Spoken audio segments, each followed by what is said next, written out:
Michelle Sassooni. And I'm Jake Hoffman. And this is Moderately Outraged. As we've told you before on the show, when Democrats don't get their way or they start losing, they whine, they complain, and they demand rule changes. And that's exactly what's happening after the first debates. Yeah, you saw it. After last week's debate between Donald Trump and Joe Biden, every news anchor went on TV and they started writing articles, and newspapers started to write additional articles about how we need to change things. We need to be able to cut Donald Trump's mic off. We need to be able to limit his debate time. We need to be able to interrupt him more. The New York Times wrote an article about how we should not have any more debates because it promotes white supremacy to give Donald Trump that type of platform. This is the kind of thing we're dealing with when it comes to Donald Trump's presidency. You've been seeing it for 4 years, and this is just a continuation. It's exactly the same thing as the Supreme Court. Now they don't like the way the debates are going. They don't like the debate style, so now it's time to change it.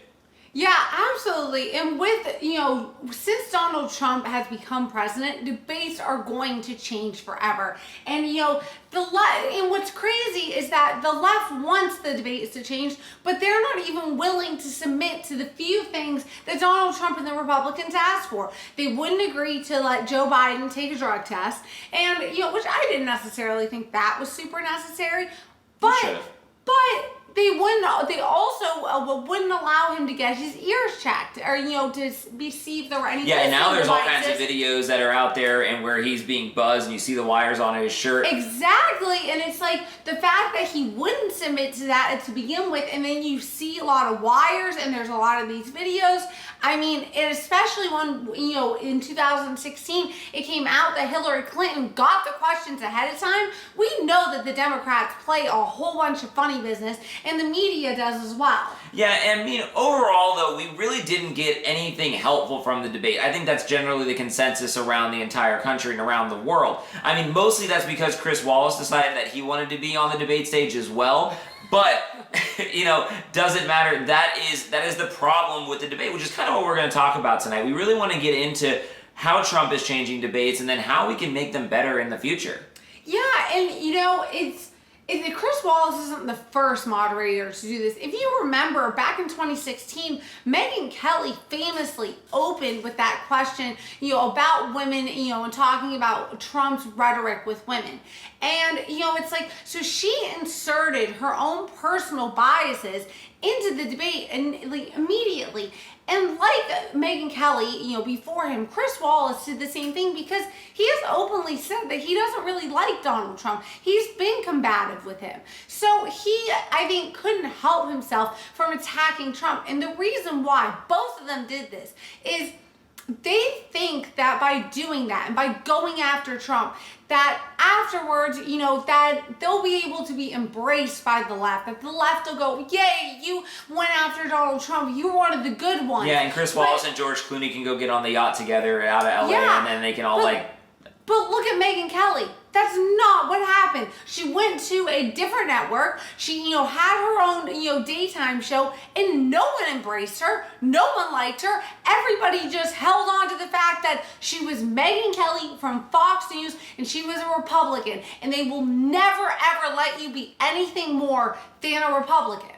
So Chris Wallace fell into that trap. Yeah, and I mean, his career will be over soon enough at this point, but the problem that we really have here is that the American people are not getting the kind of content that they need. And these type of small changes that Democrats want are just things that they can try and use to control an old guard and an old system that do not work. We need to have legitimate debate reform, if you will, in this country and probably around the world, because people are if you're in China, if you're in Russia, if you're in Iran, they are using this debate as a reason why U.S. democracy does not work, because you have two people arguing over each other, and we need to create a format that does not allow for that. We have other opportunities in this world. There are other places in Europe where they have 30 minutes given for each candidate on public television. We have time allotted for people to get their ideas out. There is not only one single way of doing it where you have to go sit with a biased moderator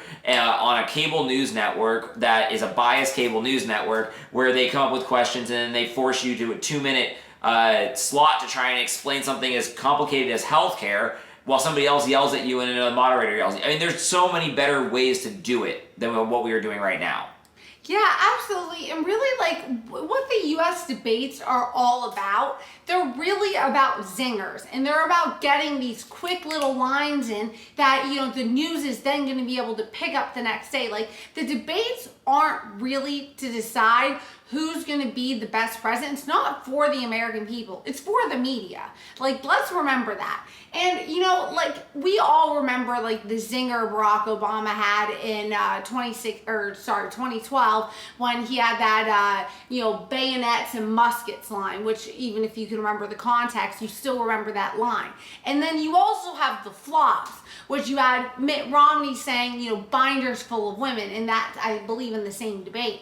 So, that's really what debates have become. And so I really want to, jump into talking a little bit about what do you think were some of the worst moments from the debate? What were the worst things that happened? And, I invite you all to play along in the comments. What do you think were some of the best lines? What were some of the worst lines? Leave a comment below and, play along with us. And follow us on Instagram while you're at it. But one of the other things, to answer your question though, as to what was the worst thing about the debate, again, the worst thing about the debate is that you had two old men just yelling at each other while another old man yells at both of them, right? It's like, that's why there's memes coming out that the next debate is just going to be two old guys getting into a fist fight outside of a Chili's parking lot. Like, it's going to be like, you stole my rake in 1984. And that's what it sounds like to most of the American people. It really does. So the worst part about the debate is that they're robbed of content and actual legitimate debate. That's number one.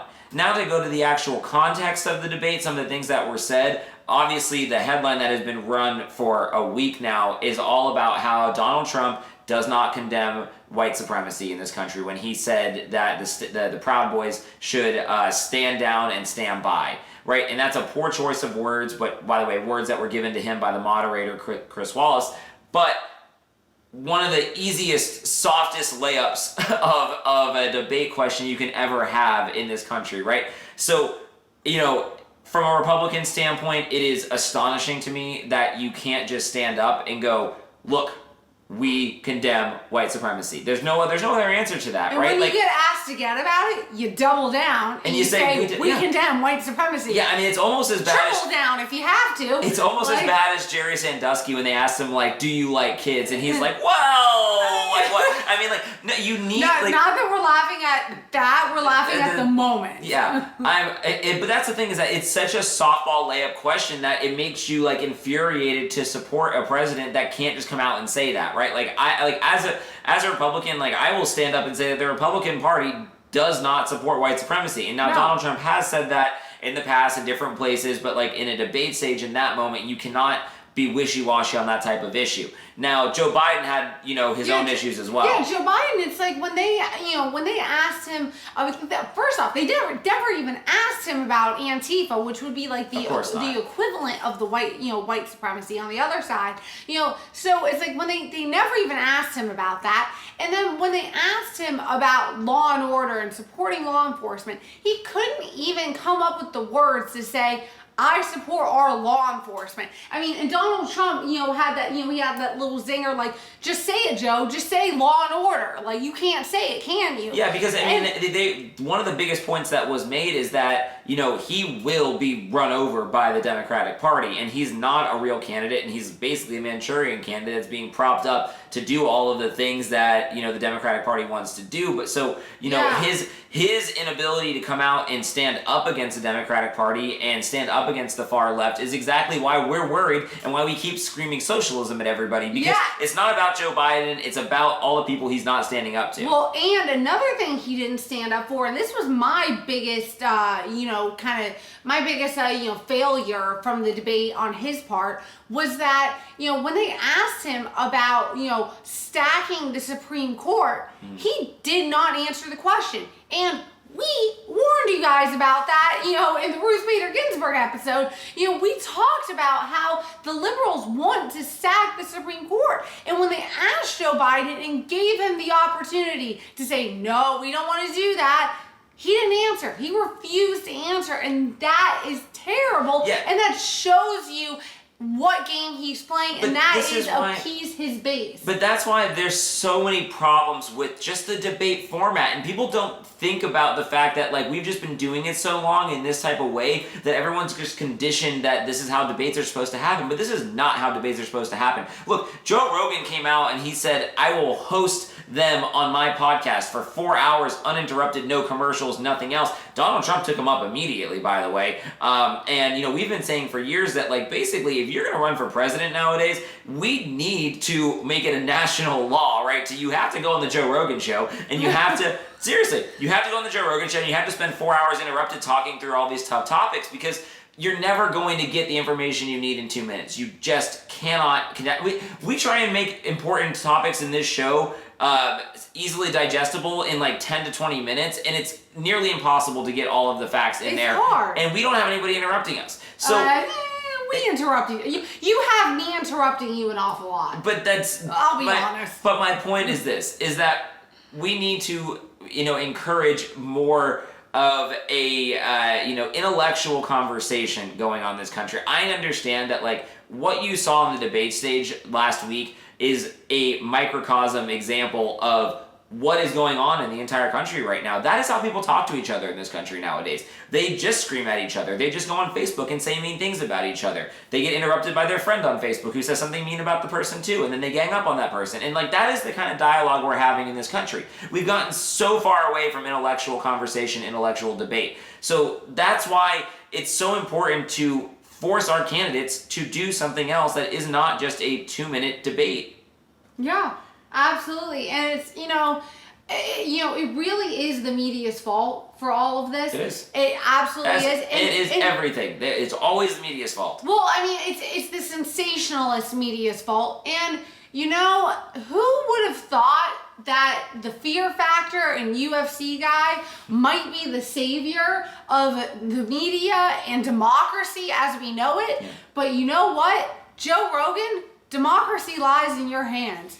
Please help us. Yeah, but again, it's not even just Joe Rogan. Like, obviously, that'd be great if they would do that kind of thing. But what we need to do is we need to set up. Look, again, there's other countries that give each candidate 30 minutes, an hour, 3 hours on public television to address the American people and let them talk about their ideas. Give Joe Biden 3 hours to explain what he's going to do with healthcare. All right? Like, give Donald Trump 3 hours straight, uninterrupted, on what he's going to do with healthcare. I mean, give them that time. Give them that conversation with people that you can do. I mean, like, we have the resources to do these type of things, right? It comes down to that there are gatekeepers in this media that do not want to allow the conversation between presidential candidates to occur anywhere but, you know, CNN, Fox, and MSNBC, right? They don't like it, the fact that if they go and, you know, Donald Trump does an interview with the Barstool Sports president, then that he might actually reach more people, right? And that guy is going to be the one who determines election results. So that's the kind of thing that we're fighting against right now. But in reality, what we really need to do is we need to push more for debate reform. And it doesn't happen that often because it only comes up every 2 to 4 years. So it's not something that's important until it happens. And what we need to do is we need to make sure that by next week, by the time that this next debate goes on, you know, they're going to figure out how to slightly change some rules and they'll be back and forth on it. But like overall, what you should be thinking to yourself is, why do we even do it this way? Why do we even bother to give them this type of a platform here when this is it does not conducive to an actual conversation? Like, what can we do in the future to push for a real debate? Yeah, there has to be a better way. And if you can think of a better way, also, I invite you to leave a comment. And so if this episode made you moderately outraged, please comment, share, subscribe, and follow us on Instagram. And thank you to BizPack Review and Conservative News Today. We appreciate you giving us your platform so much. Yeah, and just like everything else, Donald Trump is going to change debates forever. Yeah, he is. So see you next week. Thank you. Good night.